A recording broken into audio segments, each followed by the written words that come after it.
Meghan Markle and Prince Harry share unseen photo from Canada visit. It filled our hearts. Exclusive. Before we get started, and for those on TikTok, I would really appreciate if you go to my latest video, which is the makeup tutorial I did for the glowing skin inspired by the Duchess of Sussex, and give that some love because it's unfortunately not being pushed into the algorithm. Back to our regularly scheduled program. I am loving we are in this era where Harry and Meghan are starting to partner and trust media, but more specifically, American media. Exclusive rights and deals have been pretty much done with American media companies for the most part. And because that starves the British media, this is the fluff that they print. Ever meet somebody who constantly makes it known that they don't like somebody? Quick to point out every single little thing that's wrong with them and paint them in a bad light? That is the British media. And because they don't have access to what I would consider the most popular members of the British royal family, globally especially, and that's important, they tend to take the time to ensure that people who don't read, research, and have their own thought know how bad these two people are. They already went off on a tangent implicating the late Queen in the naming of Princess Lilibet. Now we're back with the late Prince Philip. Prince Philip will be turning in his grave after Harry abandoned 64-year-old tradition. I previously discussed the surname Mountbatten-Windsor and when it's typically used. And I find it comical that people will still come on my page and say, well, why are you discussing the British royal family? You don't know anything about them. Well, in the way that your media tends to paint themselves, they don't know anything about it as well.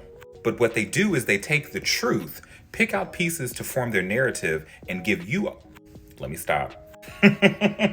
If you know where I'm going with that, then you know. This particular article talks about the fact that Archie and Lilibet will no longer use Mountbatten-Windsor because they are now Prince and Princess Archie of Sussex, which is in line and tradition with any other royal child. George Charlotte Louis, Prince Princess of Wales. Prior to that, Prince Princess of Cambridge. Harry and William, Prince of Wales. Before Queen Elizabeth was queen, she was Duchess of Edinburgh, and Charles and Anne were Prince and Princess of Edinburgh. The surname is merely something that is used by male line descendants of Elizabeth and Philip, who may not hold royal titles or when a surname is needed. For instance, when Princess Anne, the Princess Royal, got married, she used the surname Mountbatten-Windsor, as did Prince Andrew. When Charles married Diana, he did not use surname Mountbatten-Windsor, he just used his title. As did Harry when he married Meghan.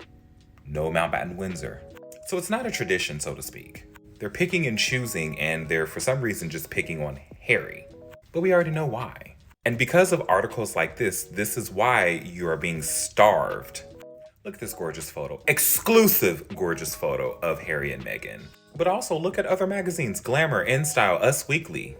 I think the world, at least by now, should be able to look at anything written by British tabloids and say, honey, you're hurt. You need to let it go. And as mentioned earlier, go check out the makeup tutorial. Mwah. Bye.